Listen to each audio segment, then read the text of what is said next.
안녕하세요. 박은현입니다. 디지털 전환 시대의 다양성과 포용성이라는 주제로 저는 오늘 이야기를 해보려고 합니다. 이렇게 중요하고 재밌는 주제에 함께 이야기할 수 있게 돼서 기쁘고요. 참가자 여러분들 반갑습니다. 자, 4차 산업혁명, IT 시대 전환 방금 한 것 같은데 코로나, 포스트 코로나, AI, 메타버스 계속 밀려옵니다. 이거 숨차지 않으세요? 디지털 전환 시대가 왜 이렇게 숨가쁘게 다가오는 걸까요? 한마디로 말씀드리면 기술 혁신의 웨이브가 점점 짧아지기 때문입니다. 보시는 표는 스미훌라라는 슬라바크 학자가 2009년에 제시했던 기술 혁신 장기 파동론입니다. 1780년대부터 시작해서 오늘까지 기술 혁신의 웨이브가 이렇게 6차례로 나누어 보는데 주목할 점은 첫 번째는 180년, 두 번째는 100년, 그 다음은 60년, 45년, 30년으로 5차 IT 혁명기까지 점점 짧아지다가 저희가 살고 있는 지금 6차 웨이브는 15년, 20년으로 한 세대보다도 짧아질 걸로 예측을 합니다. 그러니까 그걸 살고 있는 우리는 숨이 가쁠 수밖에 없지요. 기술혁명 전환기에 이 폭 떨어지는 부분에는 또 경제 주가의 하락이 일어납니다. 요즘 주가 폭락도 무관하지 않습니다. 그런데 새로운 웨이브 안에서 똑같이 기술 경제 혁신이 일어나도요, 또 그중에도 특정한 나라나 조직은 실질적인 득을 크게 보고 치고 나가는 반면에 다른 나라나 조직 또는 사람들은 그렇지 못한 경우가 있습니다. 이건 무슨 차일까요? 스미올라를 비롯한 기술혁신 학자들은 새로운 혁신 기술이랑 경제 모델에 잘 맞는 영어로는 흔히 얼라인된이라고 하는데요. 사회, 문화, 제도적 혁신도 함께 하느냐 마느냐가 얼마나 실전에 잘 구현되느냐, 즉 성공을 좌우한다고 합니다. 사회, 문화, 제도가 같이 바뀌면 실전에 성공한다는 거는 결국에 사람이 바뀌어야 진짜 성공한다는 얘기죠.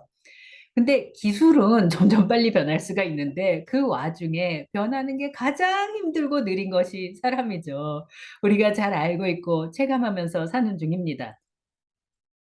사실 기술면을 보면 한국이 혁신, 이노베이션 인덱스에서도 상당히 강국이 됐습니다. 와이포 순위로는 5위, 블룸버그는 심지어 1위인데 그러나 디지털 혁신, 4차 산업화의 중심지라고 하면 아직까지는 실리콘밸리라고 하지 한국이라고는 잘 안 하죠. 디지털 혁신을 총괄하는 IT 스타트업들도 주로 대거 실리콘밸리에 집결이 돼 있습니다. 왜 그럴까요? 기조 강연에서 데이터 중심 경제가 디지털 전환기 꼭 필요하다는 말씀은 혁신 웨이브에서 기술 경제면을 갖춰주시는 정말 중요한 필요 조건입니다. 그런데 기술 경제면이 혁신된다고 모든 국가나 조직이 그 웨이브에서 선도 또는 성공하지는 못한다고 했죠. 사회, 문화, 제도가 뒷받침되는 경우만 치고 나갑니다. 즉, 충분 조건이 하나 더 갖춰져야 되는 거죠. 그래서 저는 디지털 선환기의 성공을 위해서 꼭 필요한 충분 조건, 열쇠를 한국과 실리콘밸리를 비교해서 찾아보고요. 한국이 실리콘밸리를 뛰어넘는 디지털 혁신의 중심지가 되기 위한 사회, 문화, 제도 전략의 방향과 여러분들 개개인이 또 이 전환기에 성공하실 수 있는 실전 팁이 궁금하실 것 같아서 그와 함께 이야기해 보자 합니다. 전략이라고 하면 모름지 선택과 집중 아닙니까? 디지털 혁신을 선도하는 기업들의 특징이 무엇인지 먼저 살펴봐서 그 부분에 암만해도 집중을 해야겠죠? 이것은 2017년에 제가 딜로이트 컨설팅 산하의 세계 최대 규모 산업인사 연구기관인 벌슨바이 딜로이트라는 조직이 있습니다. 거기에서 Head of Data and Analytics로 활동할 때 진행했던 연구 중에 하나인데요. 전 세계 몇백 개 조직과 기업들을 대상으로 다양성, 포용성 실태를 조사 분석한 결과 불과 12%만이 가장 성숙도가 높다는 인클루시브 컬처 맨 위에 단계, 즉 포용적 문화를 갖춘 걸로 나눴습니다. 그러면 이것이 우리의 오늘 관심인 디지털 혁신 전환과 도대체 어떤 상관이 있는가 하면 바로 이 12% 포용적 문화적 조직들이 그렇지 않은 조직들에 비해서 이노베이션, 혁신을 잘할 가능성이 무려 6배가 높은 걸로 파악됐습니다. 그뿐 아닙니다. 이 밖에도 인사 경영 전 분야의 유사한 조사 분석을 많이 했는데 그 모든 요소 중에 이 다양성 포용성이 혁신 성과라는 면에서 가장 큰 차이를 보여준 걸로 나타났습니다. 즉, 다양성 포용성을 잘하는 조직이 혁신 성과를 제일 잘 낸다는 것이지요. 혁신 성공의 열쇠가 다양성, 포용성에 있다는 겁니다. 이것이 우리의 충분 조건입니다. 찾았습니다.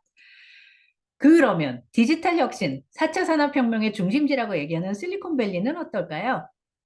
저는 지금 실리콘밸리에 살고 있거든요. 근데 여기 역시 다양성, 포용성은 진짜 엄청나게 중요하게 생각합니다. 일례로 전 세계 IT 클라우드 관련 회의 중에 자기네가 넘버원이라고 자부하는 사스트르 이 연례 회의가 지지난주에 샌프란시스코에서 열렸습니다. 저는 혁신이 전문 중에 하나인지라 스타트업 자문도 종종 하는데 제가 자문하는 스타트업 중에 하나 창업 대표님도 본인을 위해서 전원 여성인 팀을 이끌고 장학금 받아서 참석을 했어요. 실리콘밸리 잘 나가는 한국 스타트업 남녀 대표님들도 여러분 참석하신 걸로 알고 있고요. 뭐 오라클, 뭐 빅테크, 뭐 다 참석하는 건 당연하고요. 그런데 이렇게 많은 분들이 참석하시는데 오른쪽에 보시면 이게 작년 회장 앞에 놓여있던 사인입니다. 여기 써있기를 Please do not enter if you have symptoms of COVID-19, racism, homophobia 라고 떡 써 있습니다. 혹시 다음 증세가 있는 분은 들어오지 말아주세요. 코비드 증상이 있으시거나 인종차별 증상이 있으시거나 소수성 혐오 증상이 있는 분은 아예 회장에 들어오지 말아주십시오. 라는 건데 이거 엄청 강력한 선언이지요. 10,000명이나 참석합니다. 전 세계에서. 그러니까 이거 보고 기분 나빠하실 참석자가 분명히 있는 것도 주최자들이 알아요. 근데 그럼에도 불구하고 이렇게 얘기를 합니다. 이에 더해서 가운데 보시듯이 다양성, 포용성 요건에 해당되는 참가자는 참가비가 꽤 비싸거든요. 몇천 불 하는데 그걸 장학금으로 주면서 참석을 장려하고요.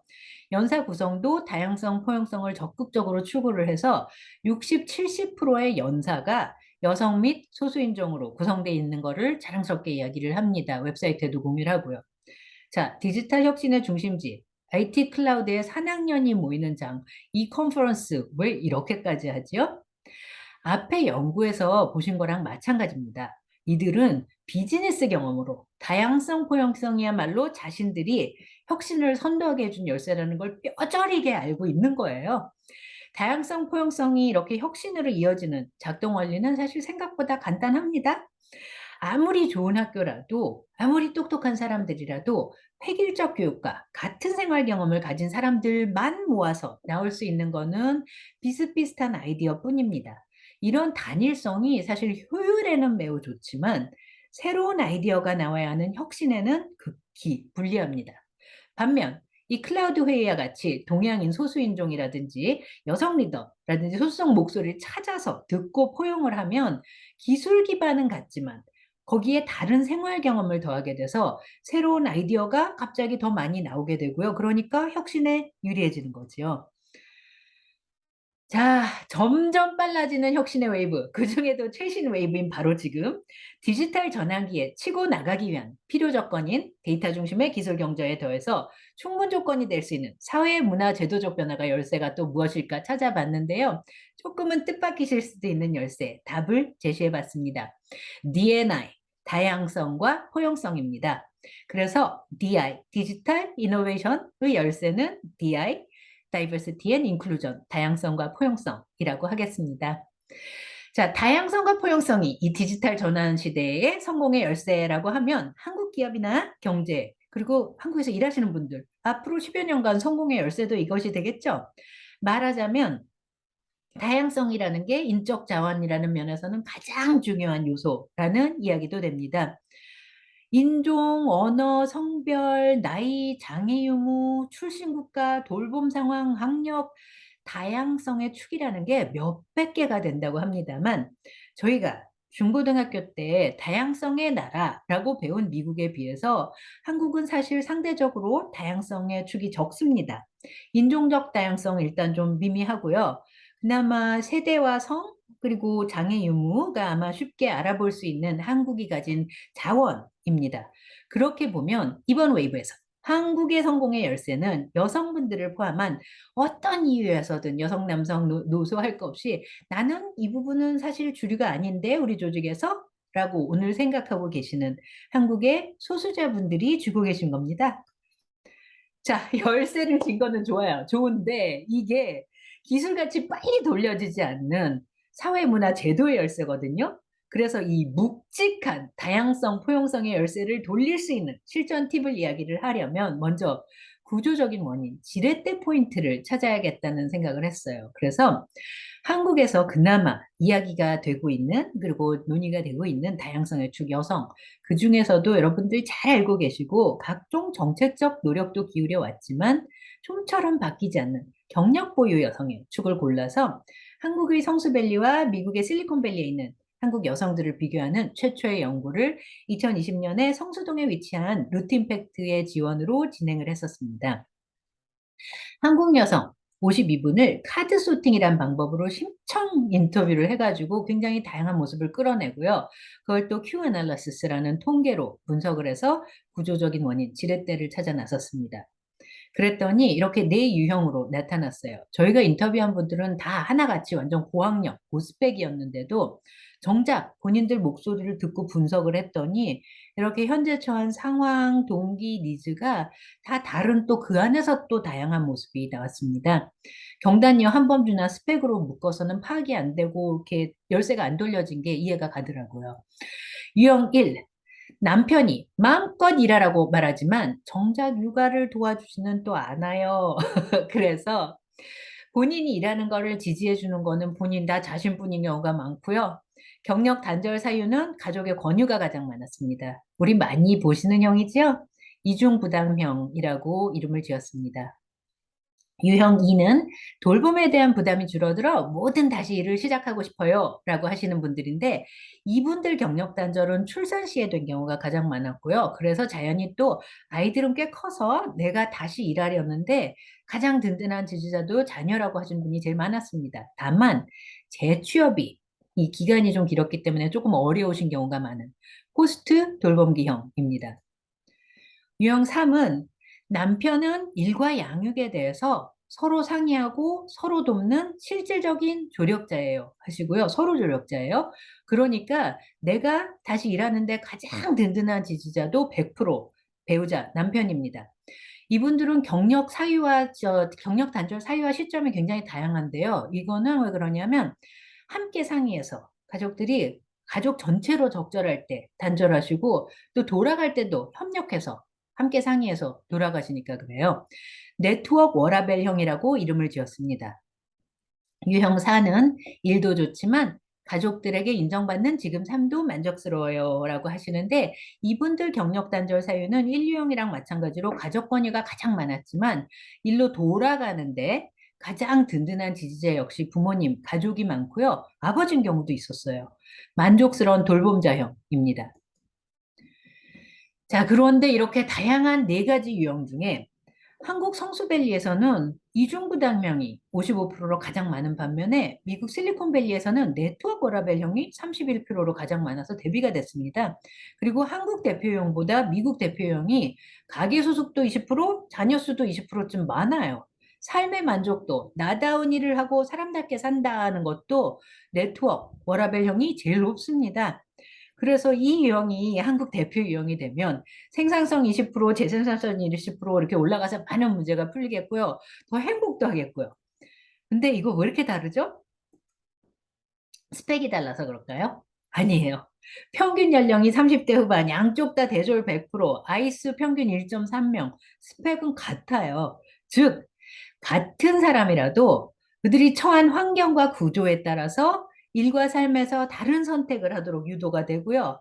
그것이 바로 생산성과 재생산성, 행복의 차이로 나타난다는 걸 보여줍니다. 그래서 개인의 노력이 아니라 환경 구조적 원인이 지렛대가 되는 거고 그걸 저희가 찾았던 거고요. 개인 노력이 헛되지 않도록 해주는 제도적 뒷받침이 중요해지는 부분이기도 하고요. 자, 그럼 환경에서 과연 무엇이 다른가? 즉, 지렛대가 될 만한 구조적 차이가 무엇인가 하면 바로 이 두 축, norms and networks 또는 규범적 환경과 네트워크 자원입니다.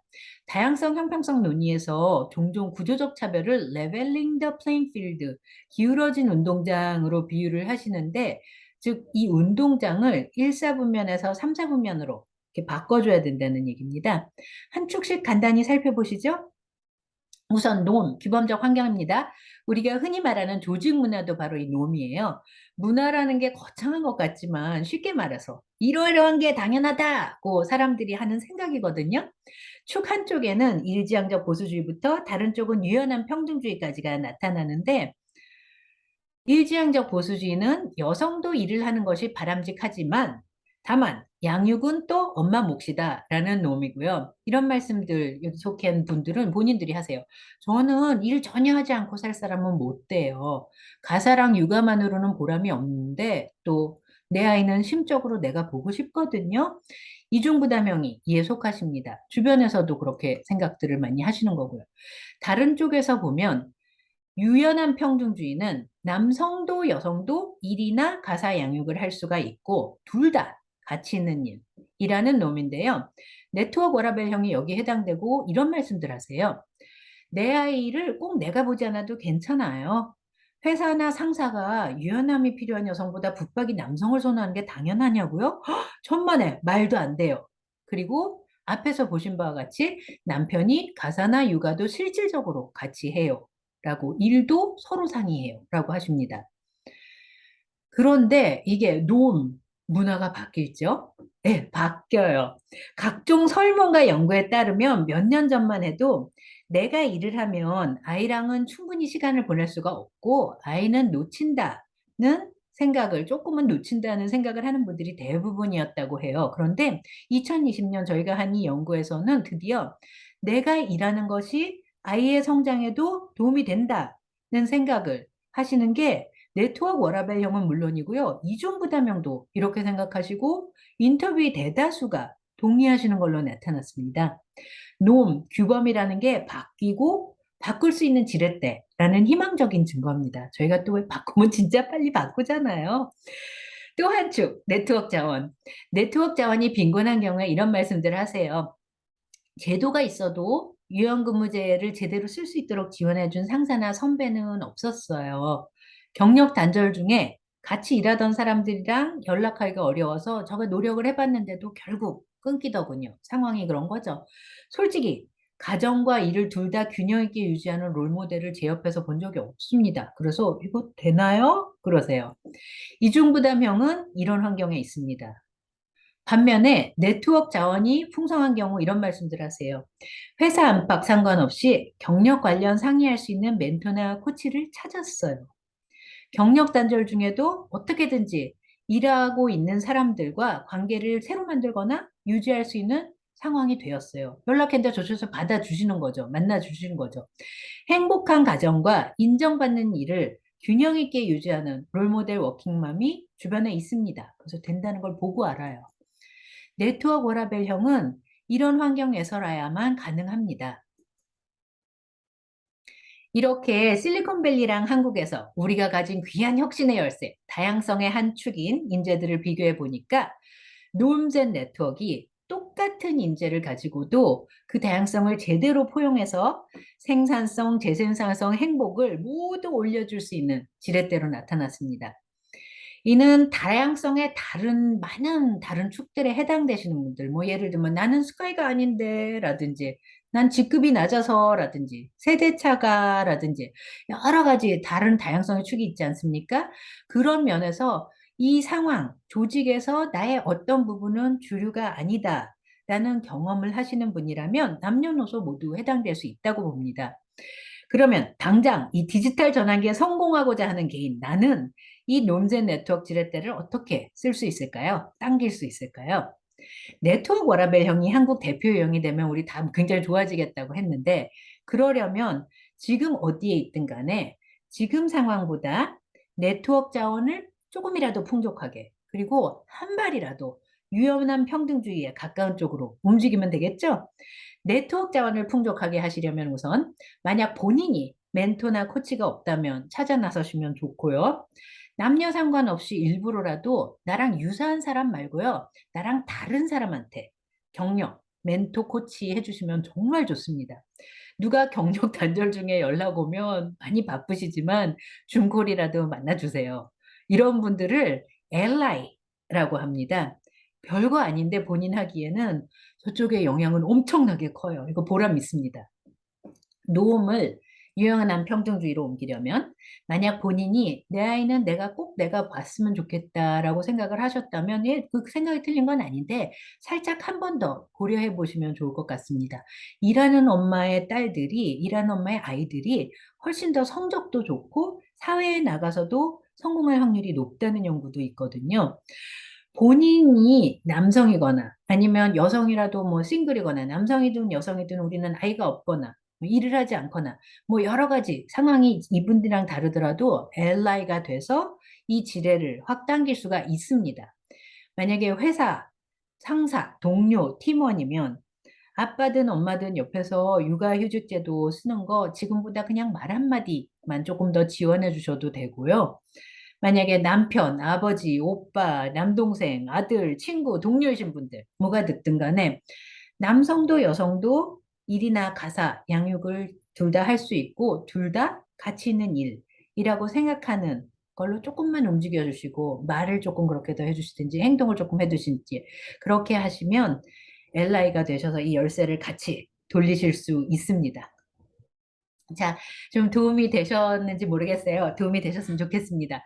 궁금하신 점이나 제가 언급한 연구들에 대해서 추가 자료 원하시거나 또는 저랑 네트워크이라는 지렛대로 연결을 해서 이 다양성, 포용성, 혁신의 열쇠를 같이 돌리고 싶으신 분들 계시면 기탄 없이 연락 주십시오. 대환영입니다. 감사합니다.